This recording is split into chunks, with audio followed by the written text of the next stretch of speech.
A forgotten melody, a dilapidated piano in the corner of a prestigious music academy. When Elena Martinez sits down to play, no one expects anything worthwhile. The elite students snicker behind manicured hands, but when her fingers touch the keys, something extraordinary happens. The music that follows will silence a room and change her life forever. Sometimes greatness hides in the most overlooked places. Before we dive into the story, comment below where in the world you're watching from. The private airstrip at Celestial Bay Resort gleamed under the morning sun, a ribbon of perfect concrete cutting through manicured palms. Camilla Freitas adjusted her worn canvas backpack, feeling the weight of eyes on her as she approached the check-in counter. Her faded denim jacket and simple linen pants stood in stark contrast to the designer wear that surrounded her. "Good morning," she said, sliding her reservation details across the marble counter, checking in for Villa 12. The receptionist, Margot, according to her gold nameplate, glanced up with a practiced smile that faltered when she took in Camilla's appearance. Her gaze lingered on the scuffed edges of Camilla's suitcase. "I believe there might be some confusion," Margot said, her voice artificially sweet. "This is the private villa wing. The standard accommodations are in the east building." Behind her, a couple exchanged glances. The woman leaned into her partner's ear, whispering just loud enough for Camilla to hear. "I didn't know they let backpackers into this kind of place." "She probably won a contest or something," the man replied with a smirk. Camilla maintained her composure. No confusion. "I have a reservation for Villa 12. Margot's fingers clicked across her keyboard, her red nails striking each key with increasing force. "I'll need to see some identification, please." Camilla slid her ID across the counter. She knew what would happen next. It happened every time she traveled alone. "I don't see you on our VIP list, Ms. Freitas," Margot said, slightly louder than necessary. "Are you part of a corporate retreat or special event?" "No, just a personal stay." By now, several guests had paused to observe the exchange. A man in a tailored suit chuckled to his companion. "Someone's about to learn they've been scammed." "You'll need to wait in the service lounge while I verify this reservation," Margot declared, gesturing toward a small side room. "There seems to be an irregularity."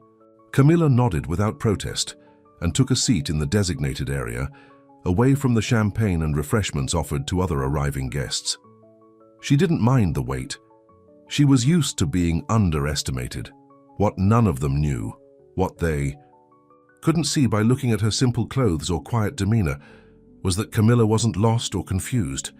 She didn't need their approval or their designer labels, and she certainly didn't need their pity, because what they didn't know was that the jet scheduled to land in 2 hours belonged to her husband, Davi Freitas, the founder of Aeronav Systems, whose technology guided half the private aircraft in the Western Hemisphere. She simply preferred being seen for who she was, not what her husband had. The first incident occurred that evening, after finally being granted access to her villa with reluctant apologies from management. Camilla decided to dine at Meridian, the resort's acclaimed restaurant. "Do you have a reservation?" asked the hostess, eyeing Camilla's simple white blouse and linen pants. Under Freitas, the hostess scanned her tablet with visible skepticism. "I see a Freitas reservation, but it's for 2. My husband will be joining. Tomorrow I'm dining alone tonight." A tall man with silver-streaked hair approached. "Is there a problem, Giselle?" "Mr. Reed, this guest claims to have a reservation, but..." Alexander Reed, the resort's general manager, assessed Camilla with a single glance. "I believe there's been a miscommunication. Meridian requires proper evening attire. Perhaps our beachside cafe would be more suitable for your comfort level." Camilla recognized the dismissal for what it was. "I believe my attire meets your stated dress code. Simple elegance is still elegance, Mr. Reed." His smile didn't reach his eyes. "Of course. However, we're completely booked tonight for our special tasting menu. Perhaps another evening." A nearby table for 2 sat conspicuously empty, adorned with a reserved placard. "I understand," Camilla replied. She could have mentioned her last name again, could have dropped hints about who her husband was, but that wasn't why she was here. She turned to leave, catching snippets of conversation as she passed a table of impeccably dressed women. "Did you see her trying to get in?" one whispered. like showing up in Target clothes at the Met Gala. Camilla kept walking, her appetite suddenly gone. She opted for room service instead, watching the sunset from her private terrace. Tomorrow would be different. Not because Davy would arrive, but because she'd try again. She always did. The second incident occurred at the pool the following morning. Camilla had found a quiet corner chair away from the crowded central area, where influencers posed for photos against the infinity edge that seemed to melt into the ocean beyond. "Excuse me, this section is reserved for Sapphire-tier guests," said an attendant, hovering anxiously beside her chair. Camilla looked up from her book. "I'm staying in Villa 12. The attendant's expression flickered between disbelief and concern. "Let me verify that quickly, ma'am." He stepped away, speaking into his headset while glancing back at her repeatedly. Nearby guests began to take notice, whispering behind designer sunglasses. The attendant returned with a senior staff member, a woman with a tight bun and tighter smile. "Ms. Freitas, we apologize for the confusion," the woman said, not sounding apologetic at all. "Villa guests typically use their private pools. This area can get quite social. Translation, you don't belong here." "I enjoy reading poolside," Camilla replied calmly. "Is that against policy?" "Of course not," the woman said smoothly. "Though you might be more comfortable at your villa, some of our guests are rather particular about privacy." As if on cue, a group at the adjacent cabana burst into laughter. A woman with cascading blonde hair and diamond-studded sunglasses raised her voice deliberately. "Some people will do anything to get close to wealth," she announced to her companions. "Like, they think proximity creates class." The staff member had the decency to look uncomfortable. "Ms. Freitas, perhaps I could escort you to—" "That won't be necessary," Camilla interrupted, gathering her belongings. "I know my way around." She walked away with dignified steps, feeling dozens of eyes tracking her exit.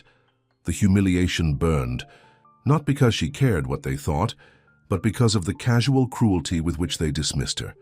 Back at the villa, she checked her phone. Davy's jet would land in 4 hours. She had one more battle to fight before then. The third incident was the most direct challenge. Camilla had gone to the resort's exclusive Horizon Bar, a cliffside venue that required special access.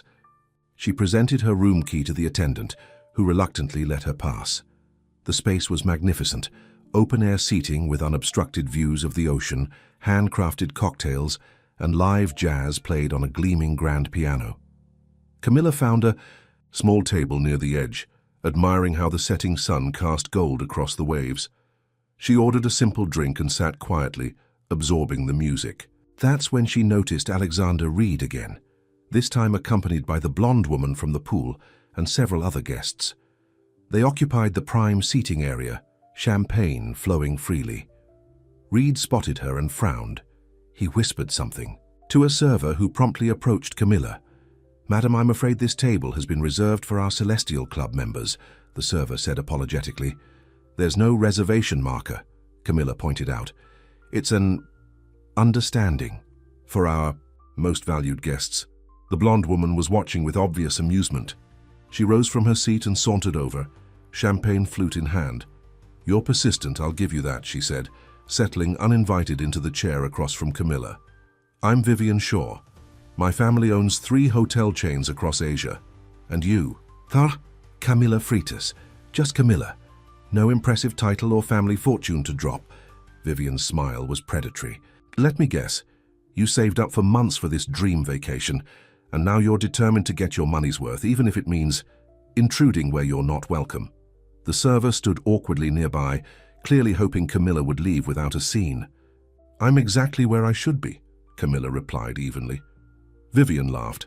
"Sweetie, look around. Everyone here is somebody. The CEO of Rapid Core Technologies, the heiress to the Bertolucci jewelry empire.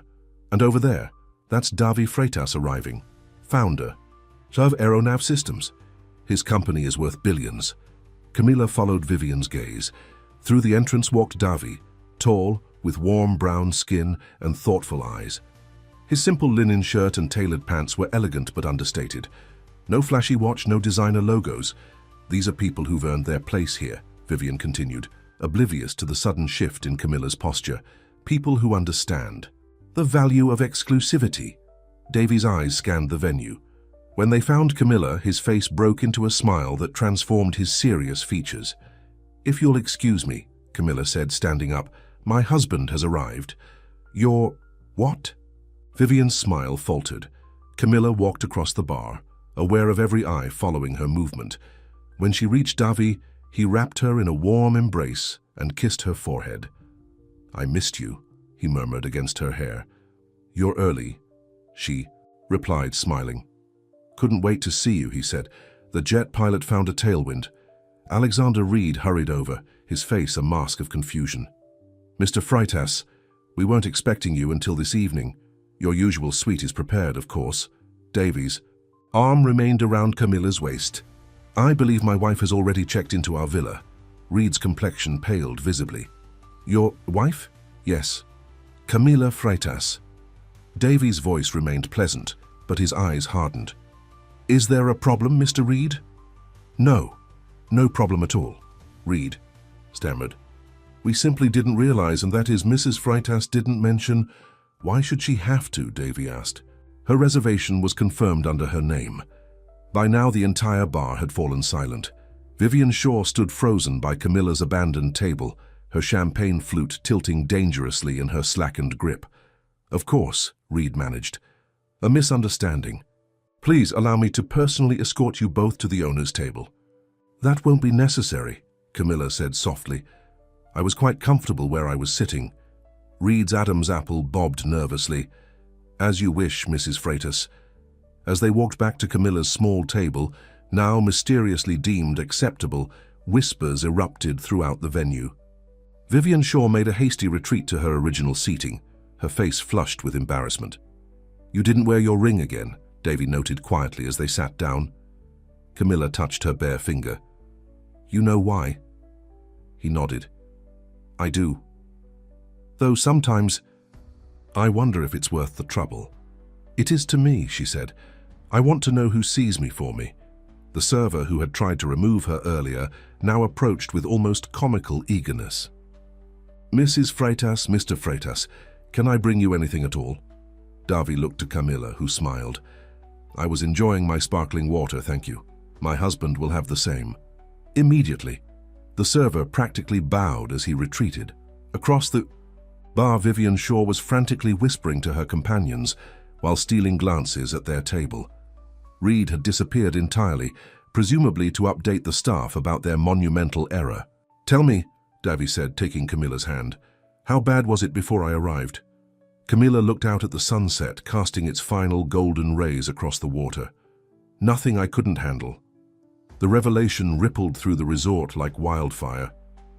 By morning, every staff member knew that the unassuming woman in simple clothes was actually Camilla Freitas, wife of tech billionaire Davy Freitas, whose private jet sat on the resort's airstrip. At breakfast in the main restaurant, where no one questioned her right to a table now, Camilla noticed the change immediately. Staff approached with deferential smiles. Guests who had previously ignored her suddenly found reasons to pass by their table, offering overly friendly greetings. Margot from reception appeared tableside, her professional smile strained. "Mrs. Freitas, Mr. Freitas, I hope you're enjoying your stay. If there's anything at all we can do to enhance your experience, please don't hesitate to ask." "Actually," Davy said, setting down his coffee cup, "there is something I've been meaning to discuss." Margot's smile faltered slightly. "Of course, sir." "I understand my wife was asked to wait in the service lounge during check-in. Could you explain why?" Margot's cheeks flushed deep red. "There was a verification issue with the reservation. Standard procedure for guests who don't look like they belong?" Davy finished. "No, I would never—" "It's all right," Camilla interjected gently. "What matters is that we're enjoying our stay now." Margot nodded gratefully and quickly retreated. As she left, Alexander Reed approached, his expression a careful blend of contrition and deference. "Mr. and Mrs. Freitas, I cannot express how deeply I regret any misunderstandings during your arrival," he said, clasping his hands. "As a token of our sincere apologies, the resort would like to offer you a complimentary sunset cruise on our luxury yacht this afternoon." Davy's expression remained neutral. That's very generous. It's the least we can do, Reed insisted. Mrs. Freitas, I hope you'll accept my personal apology for any discomfort you experienced. Camilla noticed Vivian Shaw watching from across the restaurant, her face a mask of barely contained mortification. Thank you, Mr. Reed, Camilla said. We'd be delighted to accept the cruise. After Reed departed, Davy leaned closer. You're being very gracious. What would you prefer? That I make a scene, Camilla asked. No, but you don't need to pretend it didn't hurt. Camilla's eyes drifted to where Vivian and her friends were now pointedly avoiding looking in their direction. It did hurt. Not because I care what they think, but because this happens everywhere. I'm either invisible or I'm your accessory, never just Camilla. Then let's change that, Davy said, his voice low with determination. How? You'll see. The yacht was undeniably spectacular, 65 feet of gleaming luxury cutting through turquoise waters. Camilla and Davy were treated like royalty, with champagne and canapes appearing at regular intervals. They were the only guests invited, though. Reed himself had joined them, acting as an impromptu tour guide. The reefs around this area are protected, Reed explained as they cruised along the coastline. We've partnered with Marine Conservation. Mr. Reed, Davy interrupted politely. I'd like to discuss something of importance. Reed straightened immediately. Of course, Mr. Freitas. I've been exploring locations for Aeronav's new regional headquarters. This area has been on our shortlist. Reed's eyes widened. That would be tremendous for the local economy. Indeed. We'd bring approximately 300 high-skill jobs. Davy paused. But I'm concerned about the culture fit. Our company values inclusivity above all else. Reed's smile faltered slightly. I assure you, this region is very welcoming. Is it? Davy glanced at Camilla. My experience suggests otherwise. Reed swallowed visibly. If you're referring to the unfortunate misunderstandings, they weren't misunderstandings, Camilla said quietly. They were judgments. Reed's face flushed. Mrs. Freitas, How many guests get directed to the service lounge because they don't look wealthy enough, she asked. How many are denied restaurant seating because their clothes aren't expensive enough? That's not our policy, Reed insisted, though his voice lacked conviction. Policies exist in practice, not just on paper, Davy said.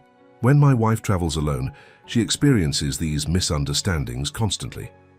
Reed's expression registered genuine alarm. The prospect of losing a major business opportunity over discrimination allegations clearly terrified him. What can we do to make this right? He asked. Camilla exchanged a look with Davy. This was the moment they'd discussed at breakfast. I have a proposition, she said. 2 days later, Camilla stood in the resort's grand ballroom, facing an audience of staff members from all levels: management, front desk, servers, housekeeping, and maintenance. Alexander Reed had arranged the mandatory training session at her request. Thank you for coming, Camilla began. I'm not here to shame or blame anyone. I'm here to share a perspective you might not have considered. She told them about growing up in a small coastal town in Brazil, working at her parents' bookstore, and meeting Davy when he came in searching for a rare technical manual. How they fell in love long before his company succeeded. How she still preferred simple clothes and quiet moments, regardless of their financial status. When I checked in last week, I was judged immediately, she said. Not because of who I am, or how I treat others, but because of how I look, because I didn't display wealth like a badge. She explained how such judgments affected not just billionaires' wives, but everyday people saving for once-in-a-lifetime experiences, people celebrating milestones, people who deserve dignity regardless of their appearance. Luxury isn't just about expensive things, she concluded. True luxury is how you make people feel. It's dignity, it's respect, and it should be available to everyone who walks through your doors, whether they arrive in designer clothes or denim jackets. After the session, Alexander Reed approached her, his expression thoughtful. That was illuminating, Mrs. Freitas. I've already begun revising our training protocols. Thank you, Camilla said. But that's not all. She outlined her proposal. A program offering subsidized stays at the resort for couples celebrating milestone anniversaries who would normally never afford such luxury. Davy's foundation would fund it, but the resort would need to provide the same level of service to these guests as they did to their wealthiest clients. Consider it an opportunity to practice what we discussed today, she said. Reed hesitated only briefly before agreeing. It would be an honor to participate. As she left the ballroom, Camilla spotted a familiar face, Vivian Shaw, standing uncertainly by the doorway. "Mrs. Freitas," Vivian said, her earlier haughtiness entirely gone. "I wanted to apologize personally for my behavior. It was inexcusable." Camilla studied her. "Why did you do it?" Vivian looked genuinely surprised by the question. I don't know, it's just what happens here. People like me, She trailed off, seemingly realizing how terrible any explanation would sound. "People like you forget that wealth isn't character," Camilla finished for her. "And people like me sometimes need to remember that silence isn't always the best response to injustice." That evening, on the villa terrace overlooking the sea, Camilla finally said what she couldn't before. "I didn't care about the room or the pool access," she told Davy as they watched the sunset. "I cared that they looked at me like I was nothing, like I didn't even exist." Davy took her hand. "You were never nothing, but you're right. Silence sometimes feels like permission." Camilla gazed out at the horizon, where the first stars were appearing. "Maybe it's time I stopped asking for space and started claiming." "Say it?" She thought about the training session, about Vivian's awkward apology, about the anniversary program that would bring people here who never dreamed they could experience such luxury. Small changes, perhaps, but meaningful ones. "What will you do next?" Davy asked. "I'm thinking about starting that foundation we discussed," she replied. "The one focusing on educational access. You'd be perfect for it." She smiled. "I know." 6 months later, Camilla's Educational Bridge Foundation was already funding scholarships for 300 students. She still wore simple clothes and traveled, without an entourage, but she no longer hid her identity. Her foundation work had given her confidence, not as Davy's wife, but as a leader in her own right. She returned to Celestial Bay Resort for the launch of the anniversary program. The first recipients, a retired teacher and her husband celebrating 50 years of marriage, were scheduled to arrive that afternoon. Alexander Reed greeted her in the lobby, noticeably warmer than during her previous visit. "Mrs. Freitas, everything is prepared for our special guests. Thank you. And how has the staff training been progressing?" "Remarkably well," Reed admitted. "We've seen improvements in guest satisfaction across all demographics." As they spoke, Margot from reception approached. "Mrs. Freitas, it's wonderful to see you again. Your meeting room is ready whenever you need it." "Thank you, Margot." After they discussed final details, Camilla noticed someone familiar at the check-in counter, Vivian Shaw, speaking with a young woman in a simple sundress who looked increasingly uncomfortable. Camilla excused herself and moved closer, catching fragments of conversation. "Their first time at a 5-star resort?" Vivian was asking. "Yes," the young woman replied. "My husband surprised me for our anniversary." "How lovely," Vivian said, without a trace of condescension. "You must try the Cliffside Spa. It's absolute." "Heaven. I'd be happy to show you around if you'd like." Camilla stepped back, surprised and quietly pleased. Perhaps some lessons had lasting impact after all. Later, as she watched the elderly anniversary couple arrive, their faces alight with wonder as they were escorted to their ocean view suite, Camilla felt a sense of completion. The resort that once made her feel invisible now welcomed people who had never imagined experiencing such luxury. Her phone buzzed with a text from Davy. "Landed, be there in 20. She smiled and tucked the phone away. She didn't need him here to be visible anymore. She had found her voice, her purpose. She had claimed her space. And in doing so, she had created space for others too. Life teaches us to look beyond appearances, beyond first impressions, beyond the surfaces we present to the world. True worth isn't measured in designer labels or luxury accessories, but in how we treat others, especially those we think have nothing to offer us. Sometimes the most valuable people enter our lives wearing simple clothes, carrying quiet dignity, and hiding extraordinary hearts behind ordinary faces. Look closely. Listen carefully. The most remarkable souls rarely announce themselves. They reveal themselves through actions that speak louder than any status symbol ever could.